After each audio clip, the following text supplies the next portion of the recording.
Mesdames et messieurs, bonjour à toutes et à tous, bienvenue sur un nouvel épisode. Aujourd'hui, nous allons évoluer dans la deuxième partie de notre message intitulé « Détruire la malédiction de la pauvreté ». Détruire la malédiction de la pauvreté.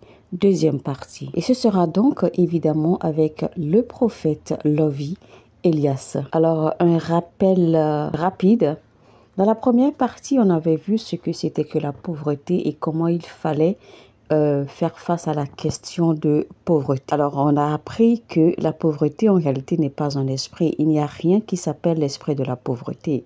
La pauvreté est une malédiction. C'est une malédiction naturelle qui a existé depuis le temps. Et c'est une malédiction qu'il faut briser par des principes. On a également retenu que ce n'est pas par les prières et les jeûnes que vous allez pouvoir vous sortir de la pauvreté. Parce que si tel est le cas, les gens du monde ne s'enrichiraient pas. Pendant que les enfants de Dieu dans l'église sont toujours là à prier jour et nuit, 365 jours, et pourtant rien ne change dans leur vie. On a également retenu au cours de la première partie de notre message que la clé principale, la première clé principale surtout, qui vous aide à en découdre avec la pauvreté, eh bien c'est la sagesse. Parce que quand on a utilisé l'exemple de l'histoire de Joseph, c'était par la sagesse que Joseph a pu sortir, où Joseph a pu prévenir l'Égypte et a pu protéger l'Égypte et toute sa famille à lui de la pauvreté, c'est-à-dire de la famille qui devait s'abattre sur eux. Parce que après que Dieu ait donné la vision au roi, après que Joseph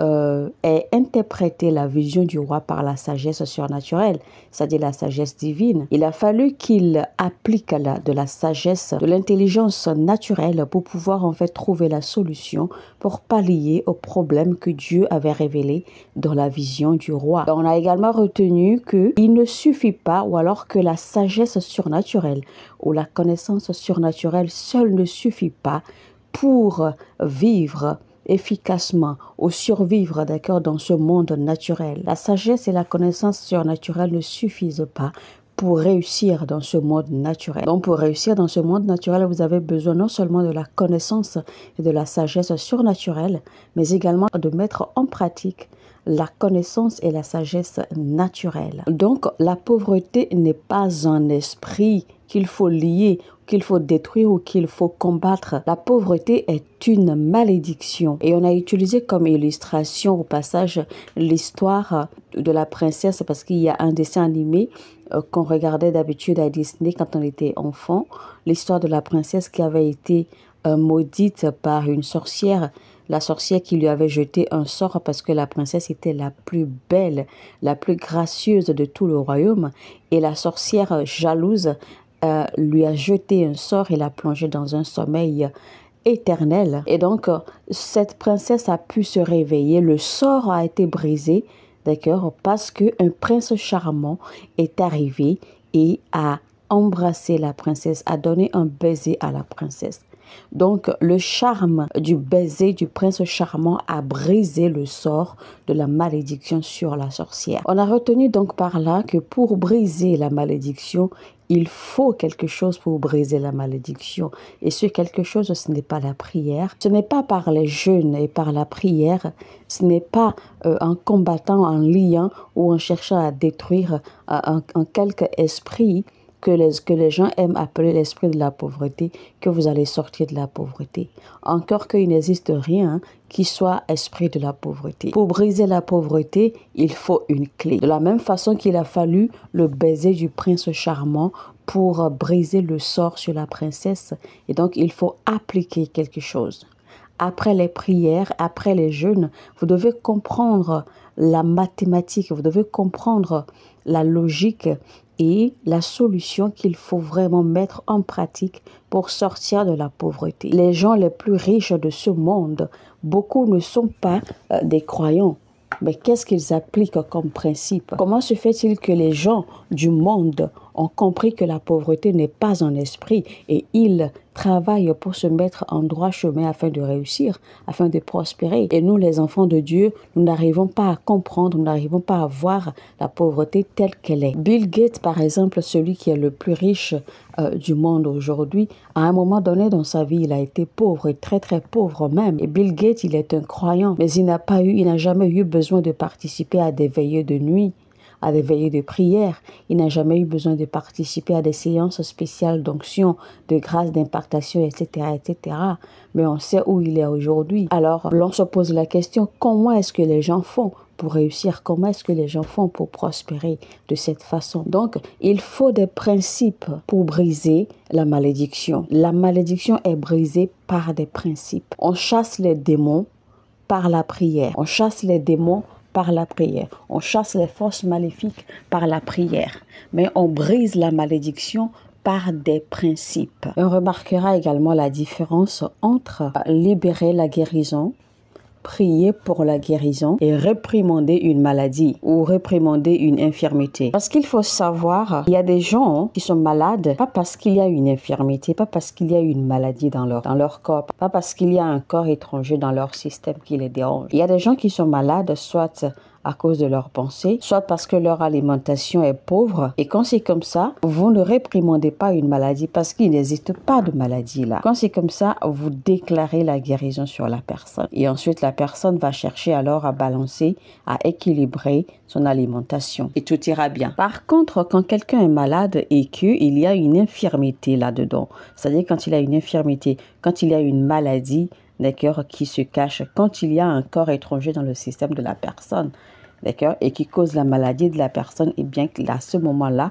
vous réprimandez l'esprit, d'accord, derrière l'infirmité. Et quand vous le faites, l'esprit disparaît. Quand l'esprit disparaît, l'infirmité disparaît. Et quand l'infirmité disparaît, eh bien, la personne récupère sa santé. C'est pour cela que la Bible dit: ils imposeront les mains aux malades et les malades seront guéris. Parce qu'il y a des maladies qui n'ont pas besoin d'imposition de mains. Il y a des maladies, comme je l'ai expliqué tantôt, il y a des maladies qui ont simplement besoin que vous fassiez des déclarations ou que vous réprimandiez l'esprit qui est derrière l'infirmité qui s'en prend à la santé de la personne.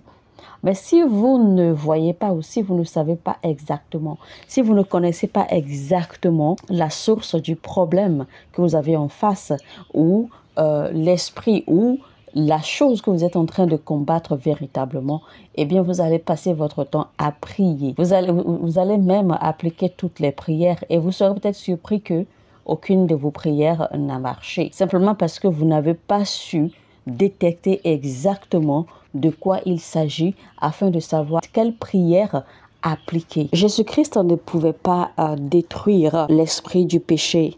Il ne pouvait pas détruire la malédiction du péché. Il ne pouvait pas réprimander la malédiction du péché. Jésus-Christ n'a pas pu détruire ou briser la malédiction du péché par la prière. Et pourtant, Jésus-Christ pouvait réprimander tout.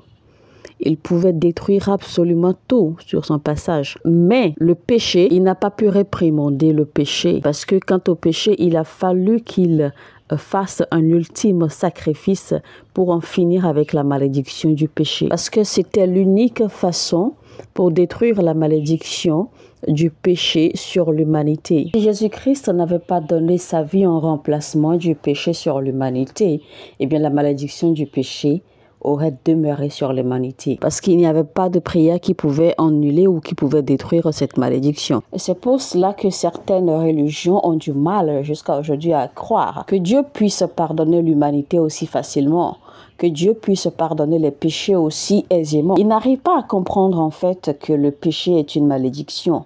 Et c'est pour cela que dans ces religions, les gens continuent toujours à se débattre, les gens continuent toujours à avoir des difficultés avec le péché. Donc Jésus-Christ ne pouvait pas prier et détruire la malédiction du péché sur l'humanité. Il fallait donc qu'il se sacrifie. Il fallait donc qu'il prenne la place du péché sur l'humanité. Parce que en fait, il fallait également que la prophétie soit établie. Il fallait que le plan de Dieu puisse s'accomplir.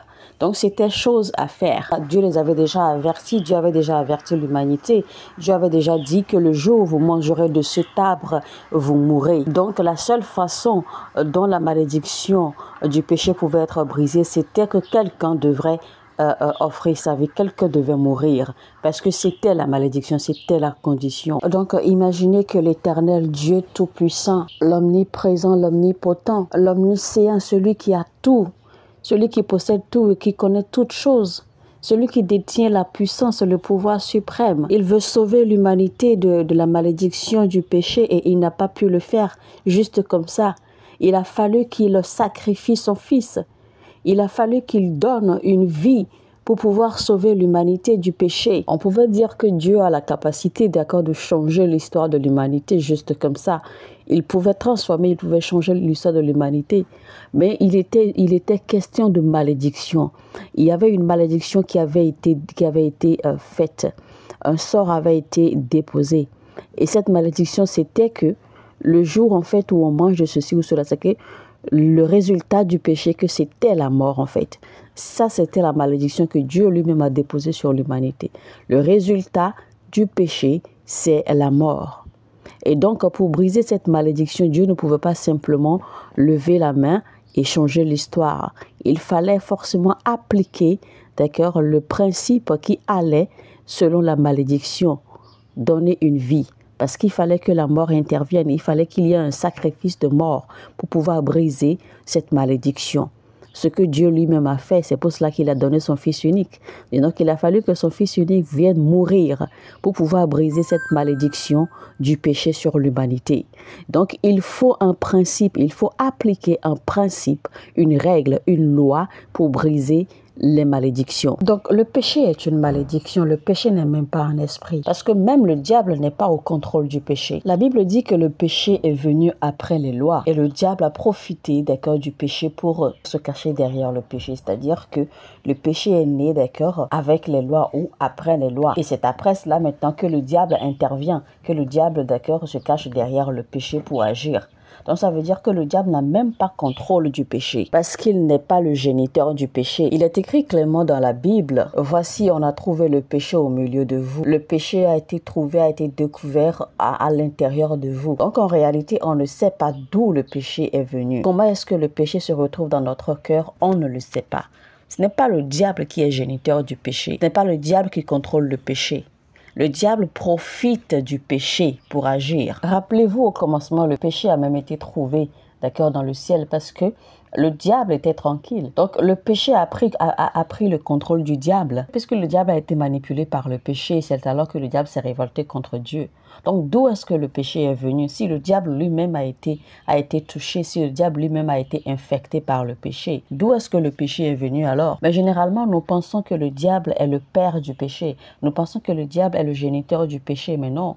Le diable n'est pas le géniteur du péché. Lui-même, il a été au contrôle. Il a été infecté par le péché. Donc, le péché est venu d'ailleurs. Mais d'où? Personne ne le sait. Or, vous savez, ce que je suis en train de vous enseigner, ce que je vous enseigne généralement, c'est de la connaissance surnaturelle. C'est de la connaissance qui m'a été passée, d'accord, par Dieu lui-même, par les anges, à travers les anges. Donc, ce n'est pas de la connaissance que j'ai étudiée dans les livres ou dans les ouvrages, ou tout ce que vous voulez, ou de la connaissance qui m'a été transmise par un homme, etc. Non, la connaissance ce que je vous enseigne est divine, ce que je vous enseigne, c'est de la connaissance surnaturelle. Mais si je n'avais pas la bonne façon, d'accord, de vous transmettre ce qui m'a été enseigné surnaturellement, eh bien ma connaissance aurait été, en fait, ma connaissance surnaturelle n'aurait servi à rien. Parce que ma connaissance, bien qu'elle soit surnaturelle, eh bien, elle n'aurait servi à personne. Mais il a fallu que je travaille pour trouver la bonne façon, d'accord, de vous la transmettre afin que vous puissiez comprendre,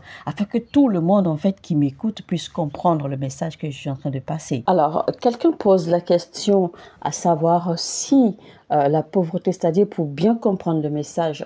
Alors, si la pauvreté n'est pas un esprit, et que la pauvreté est une malédiction. Au vu de toutes les explications, est-ce qu'on peut dire que la pauvreté est un manque de sagesse puisque la première clé principale pour en finir ou pour sortir de la pauvreté, eh bien, c'est la sagesse. Alors, est-ce qu'on peut dire que la pauvreté est un manque de sagesse ou c'est purement une malédiction? Alors, l'homme de Dieu va répondre et dire: la pauvreté est purement une malédiction. C'est une malédiction à 100%. C'est juste une malédiction.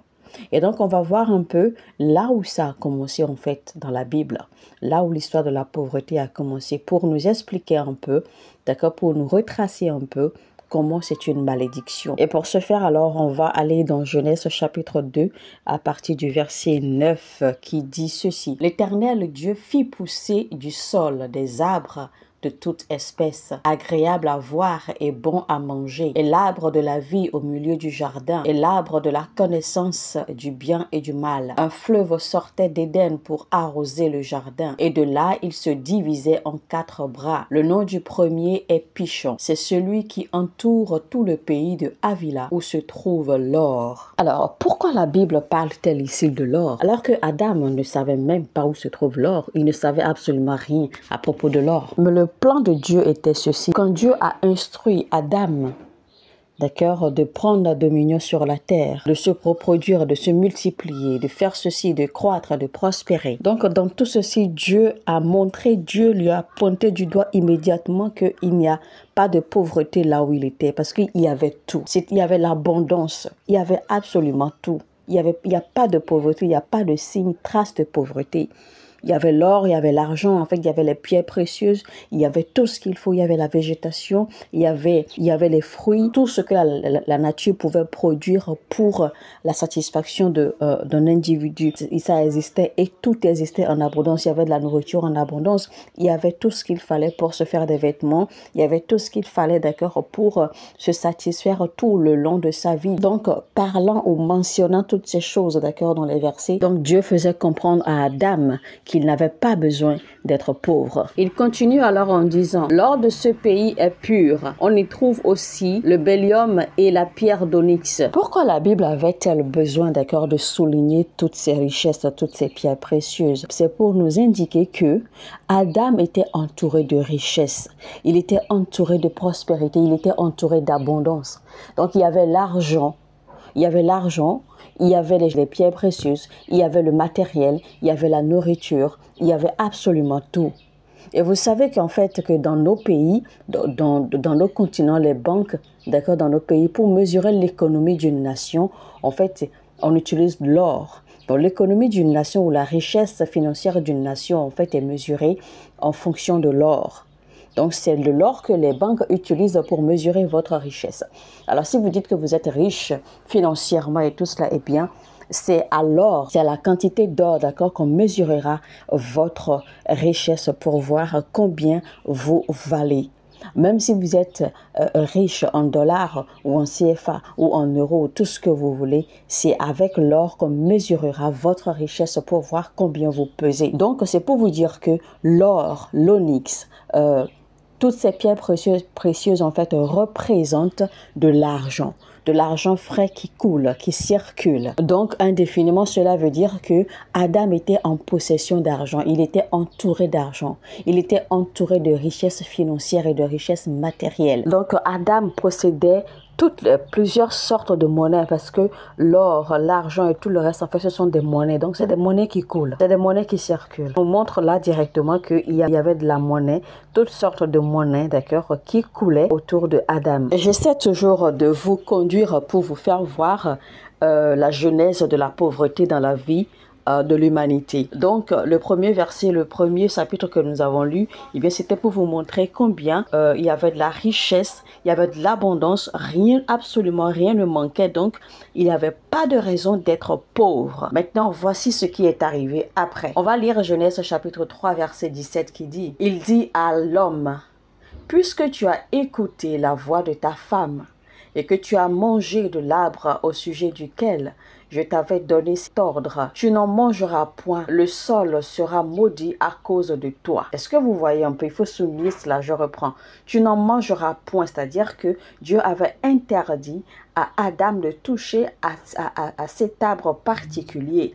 Et il a dit ensuite, il a prévenu, il a dit, parce que si tu touches à cet arbre, si tu manges de cet arbre, le sol sera maudit à cause de toi. Et ensuite il dit, c'est à force de peine que tu en tireras ta nourriture tous les jours de ta vie. Vous voyez la malédiction que Dieu avait déjà placée. Donc si jamais tu manges de cet arbre, eh bien désormais la terre sera maudite et tu vas devoir souffrir pour pouvoir avoir de la nourriture, pour pouvoir te suffire, pour pouvoir subvenir à tes besoins, tu vas devoir souffrir durement tous les jours de ta vie. Donc, vous voyez donc la malédiction qui a été prononcée par Dieu en les prévenant de ne pas toucher, de ne pas manger de l'arbre interdit. Mais Adam a mangé à l'arbre interdit parce qu'il a écouté sa femme, il a suivi sa femme.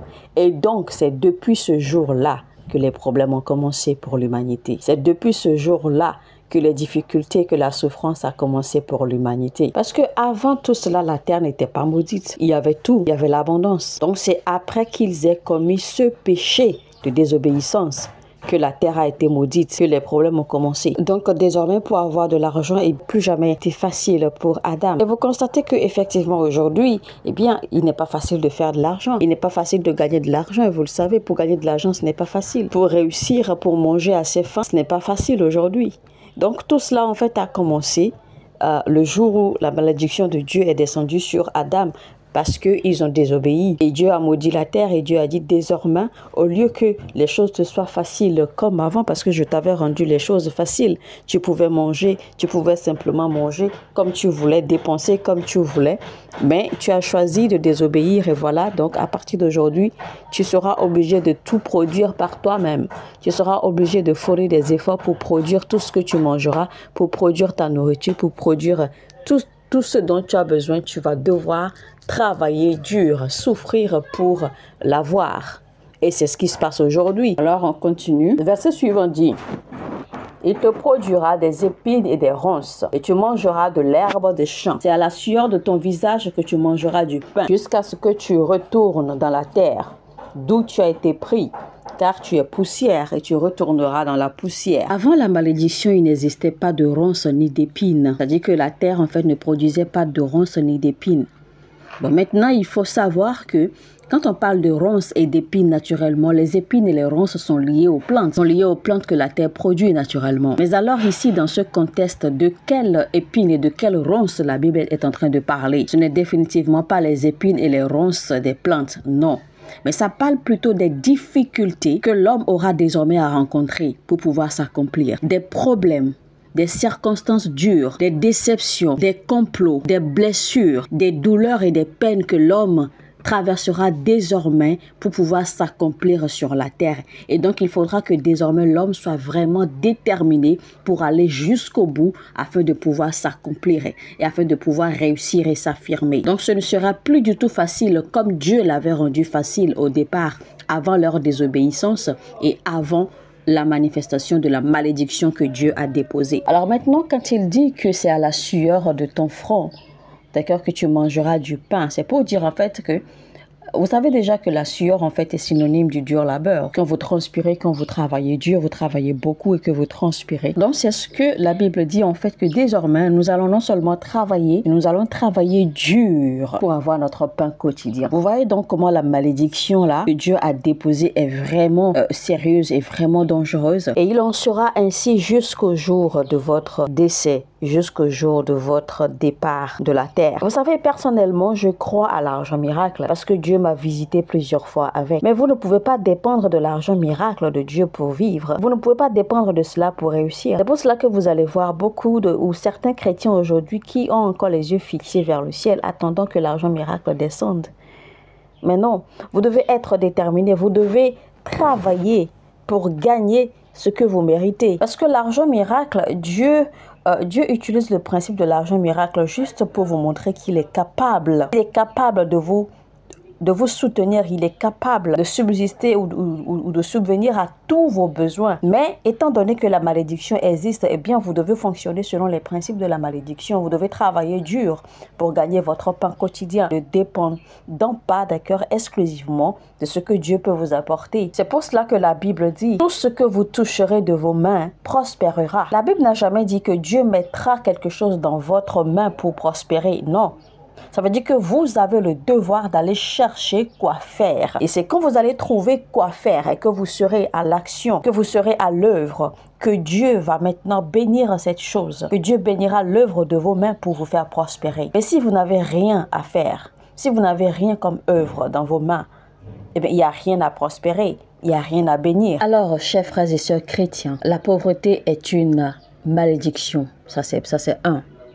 Deuxièmement, la pauvreté est un manque de sagesse. Numéro 3, il y a la paresse. Paresse cause la pauvreté et l'ignorance. Il y en a certains qui ne veulent pas travailler. Il y en a qui ne veulent pas s'investir. Il y en a qui ne veulent pas faire d'efforts et ils attendent gentiment que Dieu envoie, d'accord, ce dont ils ont besoin, que Dieu dépose ce dont ils ont besoin sur leurs jambes. Mais non, vous devez aller chercher ce dont vous avez besoin. Donc, ces éléments, d'accord, font que la malédiction, cette malédiction de la pauvreté, en fait, demeure sur vous. Donc, je vous ai retracé un peu la genèse de la pauvreté, là où ça a commencé, pour que vous sachiez, pour que vous voyez que la pauvreté est véritablement une malédiction. Et donc, si vous manquez de tous ces éléments que j'ai cités tantôt, eh bien, cette malédiction va demeurer sur vous parce que vous n'arriverez pas à briser la malédiction de la pauvreté. Mais quand vous allez vous déterminer, quand vous allez vous engager, d'accord, à aller contre ces éléments, l'ignorance, la paresse, le manque de sagesse, quand vous serez décidé à travailler, d'accord, pour surmonter ou pour aller au-delà de tout cela, eh bien, vous allez voir que les portes de la prospérité vont commencer à s'ouvrir pour vous. Vous allez voir que le joug de la pauvreté va commencer à se briser. Et vos yeux s'ouvriront, votre cœur s'ouvrira, votre esprit s'ouvrira. Parce que rappelez-vous, il existe bien des gens qui travaillent dur, des gens qui fournissent des efforts, des gens qui font tout ce qu'il faut pour réussir et pourtant, ils demeurent pauvres. Donc, qu'en sera-t-il alors de vous qui ne voulez rien faire, de vous qui ne voulez rien tenter? Alors maintenant, je vais vous donner un peu, d'accord, l'image, je vais vous décrire un peu l'image de quelqu'un qui est hors de la pauvreté. Vous pouvez travailler dur, vous pouvez avoir vos affaires, vos business, des entrées financières qui vous permettent de survivre, d'accord, tous les jours, qui vous permettent de subvenir à vos besoins quotidiens. Donc, vous pouvez payer votre maison, payer vos études, payer ceci, prendre soin de vos enfants, gérer votre famille et tout cela, faire tout ce que vous voulez. C'est-à-dire que ce que vous possédez, en fait, vous suffit, d'accord, pour vivre normalement. Mais tant que ce que vous possédez ne vous suffit pas pour, en fait, déborder et bénir les autres à l'extérieur et que vous en ayez encore en réserve, vous êtes toujours dans la pauvreté. Je reprends ce que je dis. Si vous n'en avez pas suffisamment pour bénir d'autres à l'extérieur, si ce que vous possédez ne vous suffit pas pour atteindre les autres, pour changer d'autres personnes, pour toucher d'autres personnes, et que vous en aviez encore en abondance, que vous en aviez encore de conserver, eh bien, vous êtes toujours pauvre. Vous n'êtes pas encore sorti de la pauvreté. Ça veut dire que votre richesse ou votre prospérité doit non seulement vous suffire, mais doit également toucher les autres en dehors de votre famille, en dehors même de votre communauté, s'il le faut. En termes clairs, votre richesse doit profiter aux autres également. Et c'est là qu'on saura que vous êtes riche. Maintenant, je vais vous montrer un peu comment le diable profite, comment le diable utilise la malédiction contre vous. Il faut premièrement noter ou souligner que toute personne ou tout peuple ou toute communauté, d'accord, qui est frappée de la malédiction, de la pauvreté, leur façon de penser change. Parce que quand la malédiction de la pauvreté repose sur quelqu'un, la malédiction change les perceptions de ce dernier.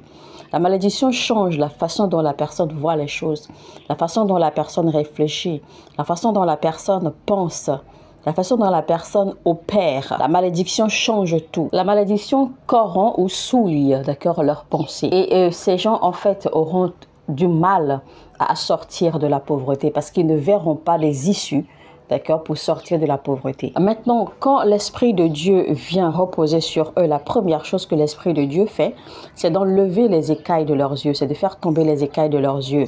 C'est de leur ouvrir les yeux. Dieu vous ouvrira les yeux pour voir les réalités autour de vous. Dieu vous ouvrira les yeux pour que vous preniez conscience. C'est après cela que vous saurez mieux comment réfléchir. Vous saurez mieux comment orienter vos réflexions, comment orienter vos pas, d'accord, pour commencer alors à exploiter du potentiel à l'intérieur de vous, pour commencer à mieux voir les opportunités et à les exploiter à bon escient afin de remettre les choses en ordre comme il le faut. Vous savez, quand quelqu'un qui pratique la sorcellerie ou quelqu'un qui pratique la magie, quand vous êtes envoûté par ce dernier, l'envoûtement ou le sort qui est jeté, d'accord, la première chose que le sort ou l'envoûtement fait, c'est de toucher votre esprit, toucher votre mentalité, vos pensées. Donc, vos pensées sont immédiatement corrompues. Vous pouvez même ne pas savoir. Vous n'allez pas vous en rendre compte. Mais vos pensées seront tout de suite corrompues. Votre esprit sera tout de suite corrompu. Et quand c'est fait, eh bien, le reste vient naturellement. C'est comme ça que ça fonctionne. Et c'est pour cela que la Bible dit que les yeux de votre cœur soient illuminés. Que les yeux de votre compréhension soient illuminés. Et donc, avoir de la compréhension, c'est de pouvoir déjà penser, réfléchir. Réfléchir positivement, avoir des pensées positives, avoir des ondes, des réflexes positifs. Parce que quand vous avez des pensées négatives, c'est la preuve qu'il y a une manipulation démoniaque.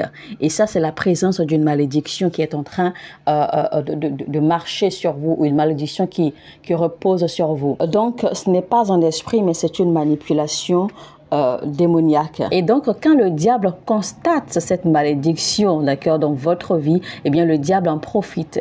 Le diable l'utilise contre vous pour vous manipuler vos pensées, votre façon de faire, votre façon de vivre, pour manipuler entièrement, d'accord, votre esprit. Le désir d'être normal en tant qu'enfant de Dieu, le désir d'avoir le strict minimum est diabolique. C'est une pensée diabolique. C'est une pensée négative. Comment est-ce que vous pouvez être fait à l'image et à la ressemblance de Dieu? Et vous, tout ce que vous voulez sur la terre, c'est seulement d'avoir le strict minimum. Alors que Dieu vous a donné tout. Dieu vous a donné toute la majorité. Dieu vous a donné l'abondance de tout et de tout et de tout. Vous avez absolument tout parce que vous êtes à son image et à sa ressemblance. Donc, aussi excellent, aussi riche qu'il est, vous êtes également sur la terre. Alors, pourquoi désirer n'avoir que le strict minimum, juste pour survivre? Il y a beaucoup de gens qui ont cette mentalité. C'est démoniaque, c'est anti-Dieu, c'est contre votre Créateur, c'est contre les volontés de votre Créateur, c'est contre le plan de Dieu pour votre vie. Vous devez être excellent, vous devez être bien, vous devez bien paraître. Même si vous n'avez pas encore l'argent pour l'instant, vous devez bien paraître, vous devez faire les choses bien, vous devez ressembler à celui qui vous a créé. Il y a des gens qui ne sont pas paresseux, qui travaillent vraiment dur, mais rien ne se produit dans leur vie. Ils travaillent vraiment dur, mais on ne voit aucun changement.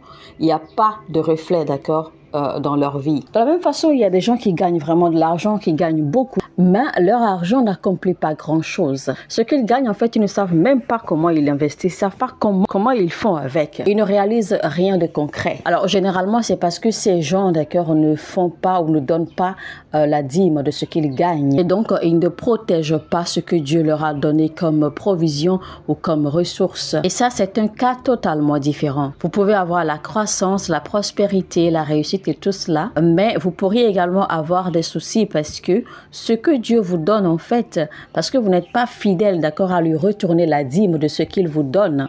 Parce que rappelez-vous, le rôle de la dîme, c'est de protéger ce que Dieu vous donne. C'est de protéger vos entrées. C'est de protéger ce que vous gagnez. Parce que ce que vous gagnez, vous ne pouvez pas le protéger par la prière ni par le jeûne. Parce que la Bible dit clairement que Dieu réprimande les dévoreurs. Alors que les dévoreurs sont là pour dévorer ce qui n'est pas protégé. Et donc, vous ne pouvez protéger ce que Dieu vous donne que en donnant en retour. Vous ne pouvez pas protéger vos ressources par la prière. Vous ne pouvez les protéger que en donnant en retour à Dieu. Donc, quand vous donnez vos dîmes en retour à Dieu de ce qu'il vous a donné, eh bien, vous protégez votre investissement, vous protégez vos ressources. Mais ce n'est pas ce dont nous sommes en train de parler dans ce message.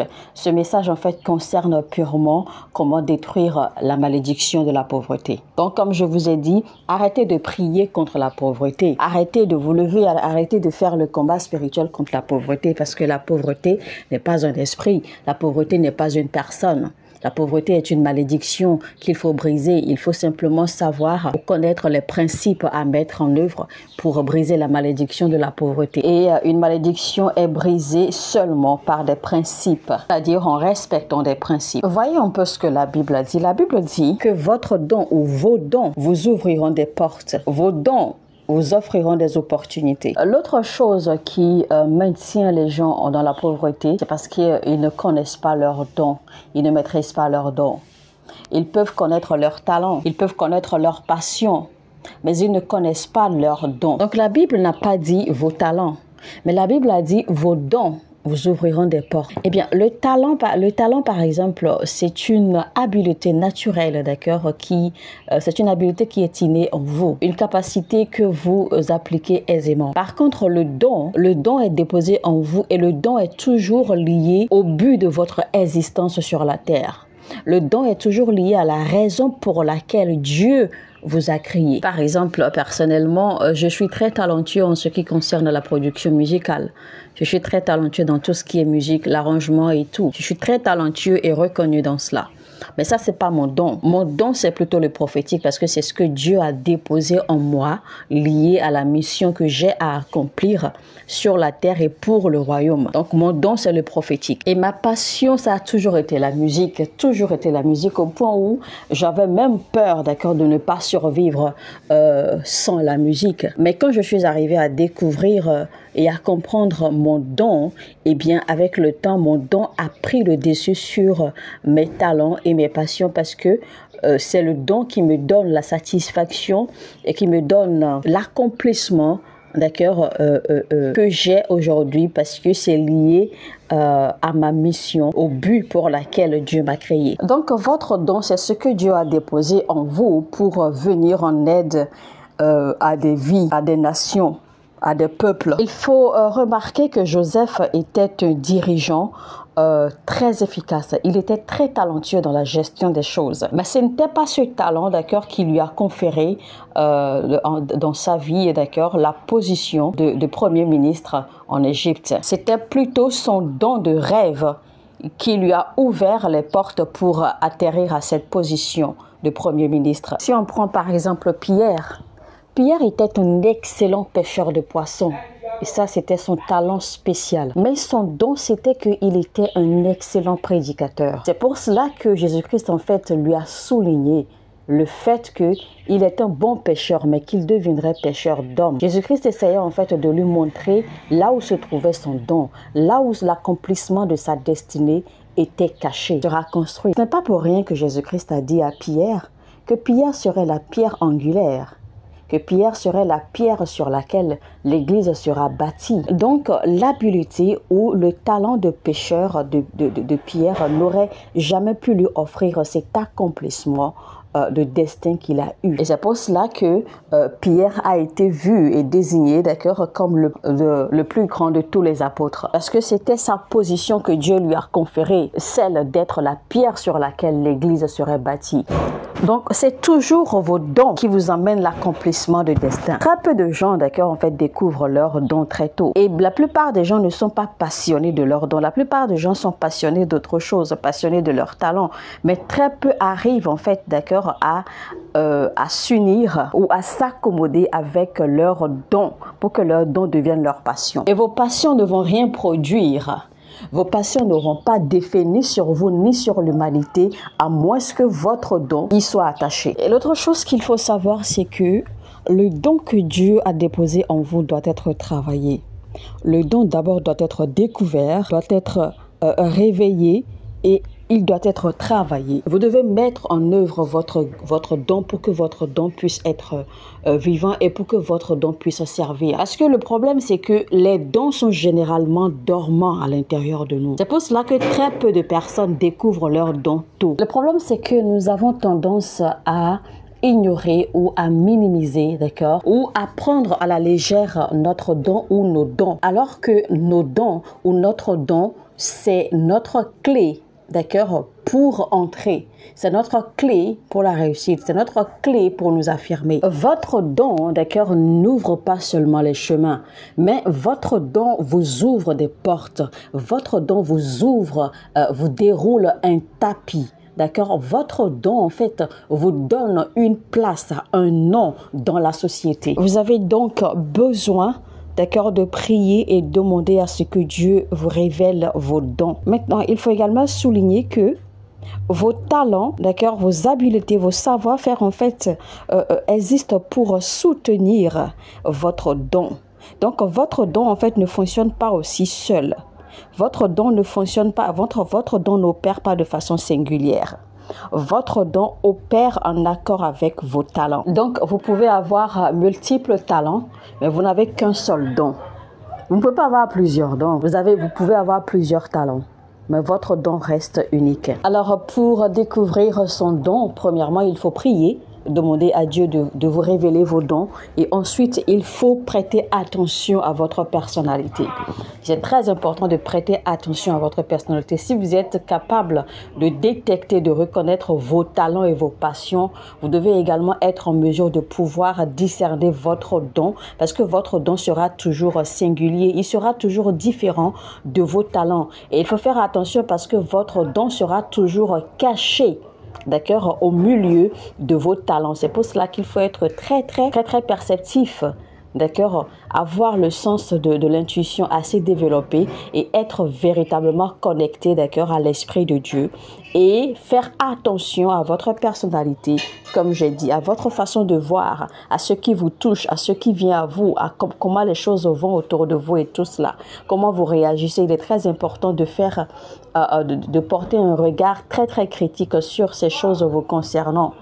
Et il faut également souligner que vous voyez la vie à travers votre don. C'est-à-dire que votre perception de la vie et des choses, c'est à travers votre don. Alors la Bible dit que Dieu nous donne le pouvoir de créer de la richesse de la fortune. Alors maintenant, quand on parle de fortune, en fait, ça parle, d'accord, de richesse générationnelle.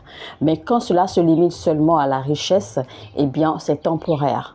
Mais quand on entre dans la dimension de fortune, eh bien là, on parle de générationnel. Donc la Bible dit que c'est Dieu qui nous donne le pouvoir de créer la fortune. Donc quand vous découvrez votre don, eh bien là, vous recevez alors l'onction sur votre don pour commencer à créer de la richesse et de la fortune.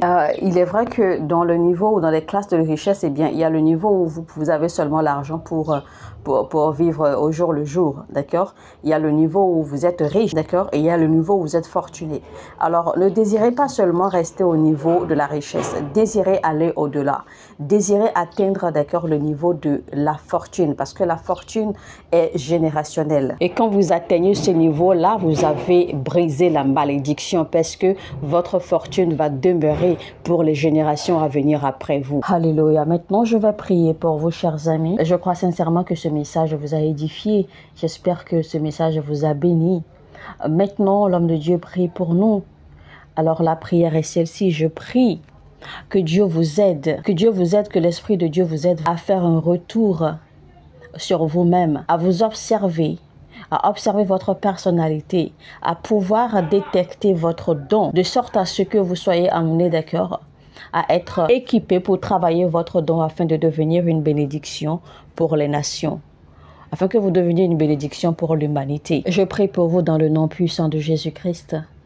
Seigneur, je te remercie pour tous ceux qui sont en train de suivre ce message. Comme il est dit dans ta parole, Seigneur, les voies, les chemins du ciel sont pavés d'or. Père, tu n'as jamais désiré la pauvreté pour personne. Nous savons maintenant que la pauvreté est une malédiction à travers cette parole que tu nous as donnée. Alors je prie, Père, que ce message que ton peuple a reçu, que ce message pénètre leur cœur, que ce message leur ouvre les yeux, afin de voir que tu as préparé un endroit meilleur rempli de miel et de lait pour eux. Père, je prie que tu leur donnes des rêves, que tu leur donnes des visions, que tu leur donnes de la compréhension, que tu leur envoies des gens qui pourront les aider à découvrir leurs dons. Seigneur Jésus, je prie, positionne tes enfants afin qu'ils puissent devenir utiles pour le royaume et pour l'humanité, et qu'ils deviennent une bénédiction pour l'humanité. Je te remercie, Père, car je sais que tu m'as entendu, car tu m'écoutes toujours. Je te remercie, Père, car ces déclarations sont faites, sortent de ma bouche à travers ton esprit. Et je prie, Seigneur, que ton peuple prospère,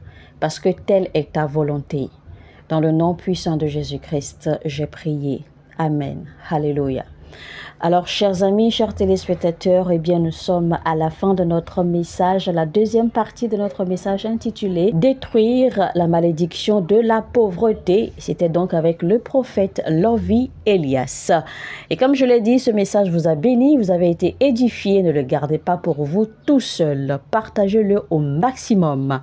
Faites recours également à la première partie de ce message afin de suivre la logique et de pouvoir recevoir toute la grâce et la bénédiction, d'accord, qui est implantée dans ce message. La première partie et la deuxième partie. Partagez ce message autant que vous pouvez. Partagez, permettez que d'autres personnes reçoivent la lumière et la révélation, d'accord, de ce message afin que leur vie puisse s'améliorer. Likez, cliquez sur le bouton j'aime pour nous montrer que vous aimez et que vous appréciez ce que nous faisons. Et cela permettra également à YouTube de recommander ce message à d'autres personnes dans le corps du Christ. Sur ce, je vous dis que Dieu vous bénisse. Shalom, shalom chez vous. Mon heure a sonné et votre heure a sonné.